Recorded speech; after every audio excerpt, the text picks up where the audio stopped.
Hi! இது Tuesday morning routine தான் உங்ககிட்ட ஷேர் பண்ணியிருக்கேன். டியூஸ்டே மார்னிங் பிரேக்ஃபாஸ்ட் உப்புமா தான் செஞ்சிருந்தேன். மார்னிங் என்ன பிரேக்ஃபாஸ்ட் பண்ணாலும் சரி, என் ஹஸ்பண்டுக்கு அது கூடவே பாயில்ட் எக் வச்சு கொடுத்துருவேன். அப்படியே சைட் பை சைட் எனக்கு ஒரு கிளாஸ் பனங்கல்கண்டு போட்டு பாலாத்தி குடித்தேன். இப்போ த்ரோட் பெயின் இருக்கனால அப்பப்போ பாலாத்தி குடிச்சிட்ருக்கேன். மோஸ்ட்லி பாலே எனக்கு பிடிக்காது. எப்போவுமே டீ போட்டு குடித்தா தான் அந்த காலையில் எனர்ஜியாக இருக்கும். ஆனால் இப்போல்லாம் டீ அவாய்ட் பண்ணிவிட்டேன் இந்த த்ரோட் பெயின் இருக்கனால.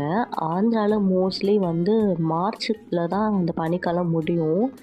இந்த தடவை ஜனவரியிலே கொஞ்சம் வெயில் அடிக்க ஸ்டார்ட் ஆகிடுச்சு.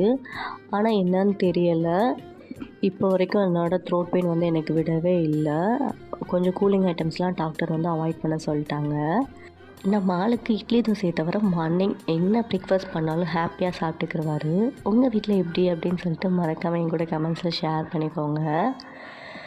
அப்படியே சைட் பை சைடு உப்புமாலாம் பண்ணிவிட்டு பிரேக்ஃபாஸ்ட்டுமே கம்ப்ளீட் பண்ணியாச்சு. வெளியே பார்த்திங்கன்னா பயங்கரமான சவுண்டாக இருந்துச்சு. என்னடா அப்படின்னு போய் பார்க்கையில பூம்பு மாடு கூட்டிகிட்டு வந்திருந்தாங்க. நான் இன்றைக்கி தான் ஃபர்ஸ்ட் டைம் பார்க்குறேன். என்னோடய ஹஸ்பண்ட்டை கேட்டேன், நாளைக்கு பொங்கல்னால கூப்பிட்டு வராங்களா அப்படின்னு கேட்டேன். இல்லை, இங்கே எப்போவுமே கூப்பிட்டு வருவாங்க, நீ பார்த்தது இல்லையா அப்படின்னு சொன்னார். ரொம்பவே நல்லா இருந்துச்சு. சூப்பராக டெக்கரேட் பண்ணிட்டு வந்திருந்தாங்க. ரவை உப்புமாயோட கோதுமை உப்புமா டேஸ்ட் இனிமேல் சூப்பராக இருந்துச்சு. கண்டிப்பாக ட்ரை பண்ணி பாருங்கள்.